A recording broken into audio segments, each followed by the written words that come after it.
right? Jana pada is your like something that happened in the past, but not as a habit. मुझे India जाना पड़ा, क्योंकि मेरे manager ने बुलाया था, वर्सेस मुझे इंडिया जाना पड़ता था बिकॉज मेरा ऑफिस मूव हो गया था.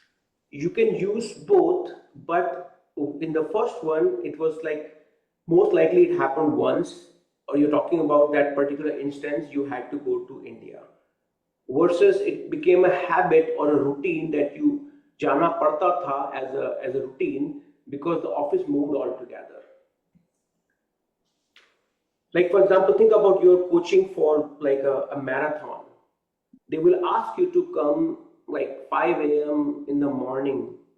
So for practice के लिए मुझे रोज सुबह जल्दी उठना पड़ता था, right? You were not doing it once, you're doing it as a habit, right? Versus you had a flight, yesterday, at 4 a.m. For that you had to wake up.